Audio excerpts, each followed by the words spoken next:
Right, welcome to the Crafty Mini. This episode we're going to be painting a dice tower.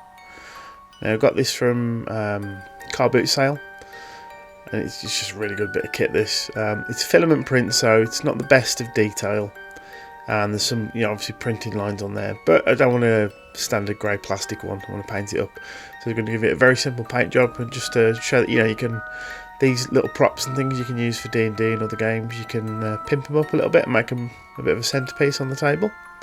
So just to give you an idea there, that's the warlock turtle that I painted, and that gives you an idea of the size of this thing.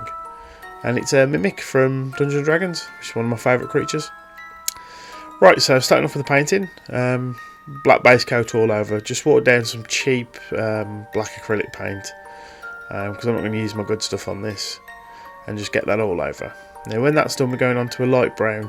Now the black is still drying slightly at this point. I could have left it a touch longer, but because I'm going to build up a few layers of overbrushing and dry brushing on this, I don't mind. So just starting off with this khaki brown and just popping that on, and if it mixes in too much, you see there, just add a bit more, and just blocking out all the wood parts of it, because this is for those who don't know about the D&D lore. So the mimics traditionally they camouflage themselves as a treasure chest.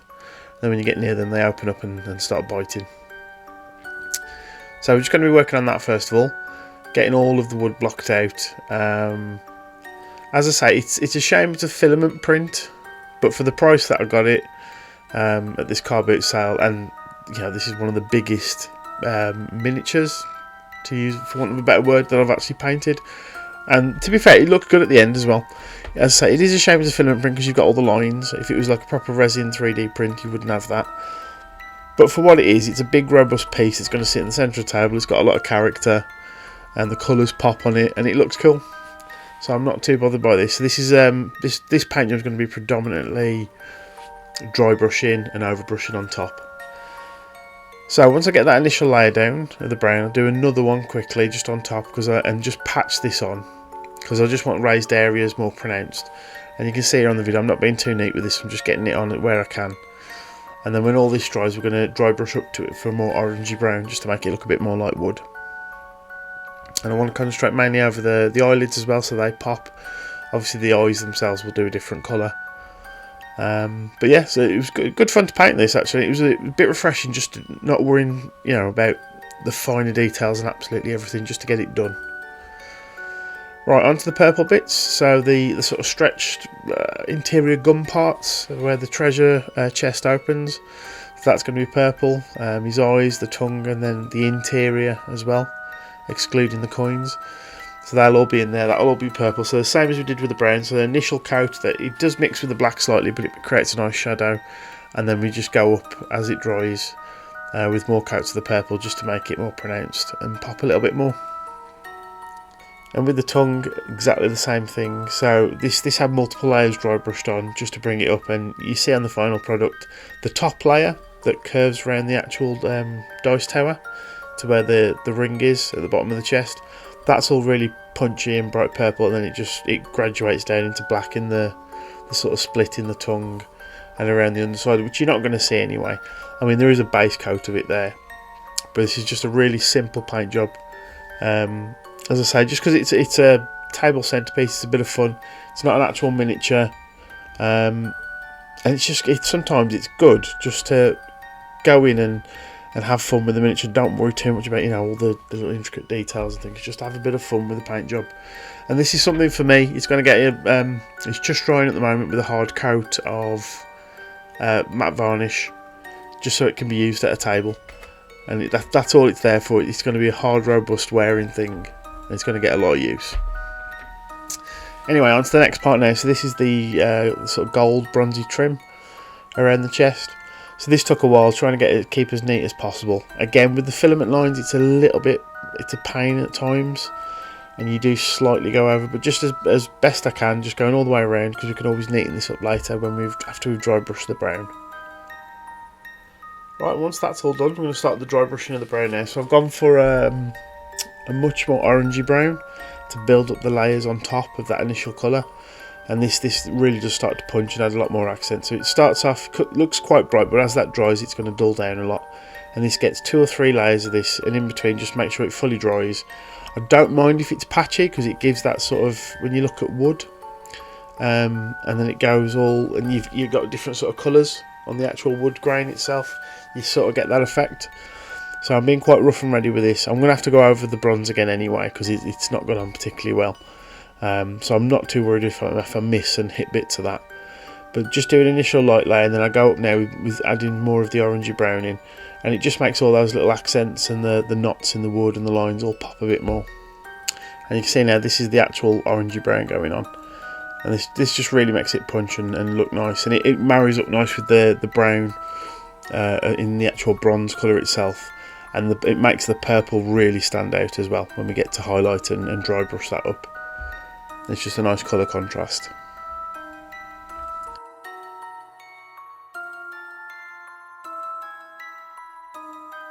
Right, so back onto the purple. So the same as we've done with the brown, I'm just going in now with a brighter purple, and again just over brushing, picking up on the highest raised areas just to make them punch a bit more, and you've got the darker purple in the recesses. It's a really simple, easy way of painting. Again, this isn't here for like the perfect detail. It's just to give some really punchy accent colours, and that sort of webbing between the mouth and the tongue, it really does stand out when it's finished. And this gets 3 or 4 coats, so between each coat let's sure it dries, and you can see here I'm just slapping it on and then feathering it out across the entire tongue, blending it into that darker layer underneath.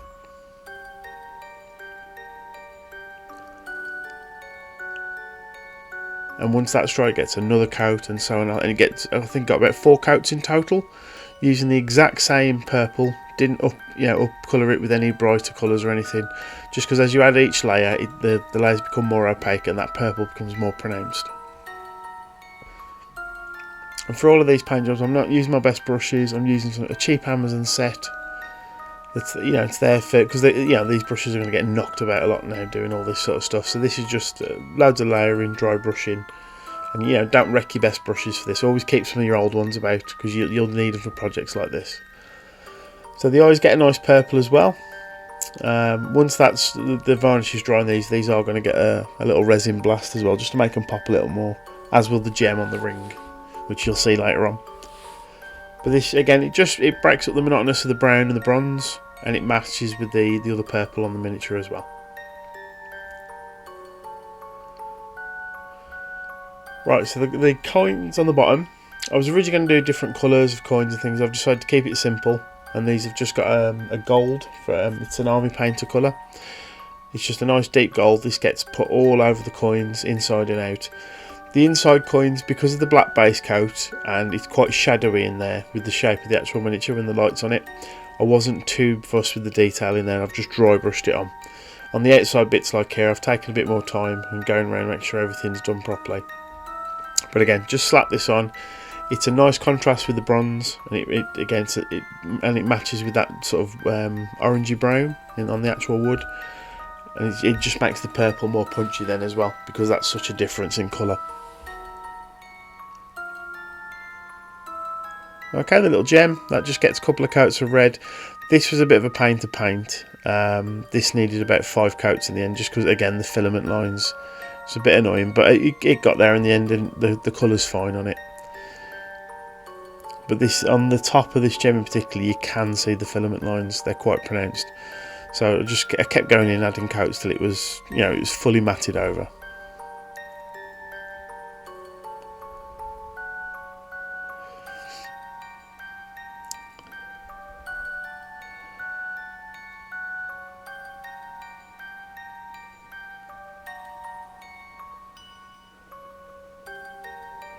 Right, so onto the teeth. So they get an initial beige, which is it's like a really light brown. Get that on as an initial colour on all the teeth, and then after that I'll start feathering up with adding a bit of white and just doing sort of like the bottom 2/3, leaving the uppermost part that joins to the chest, that initial beige colour, adding a bit more white for the last bit, and you get this sort of dirty teeth effect as it's going paler to the base of the teeth. And again, just to break it up and just give it a bit more character. A really easy and simple method. This is good for like, I've used this on like 40k orcs for any horns or teeth as well on the bigger models.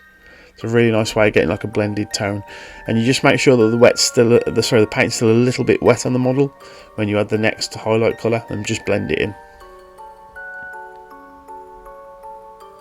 Right, this is the last highlight on the teeth.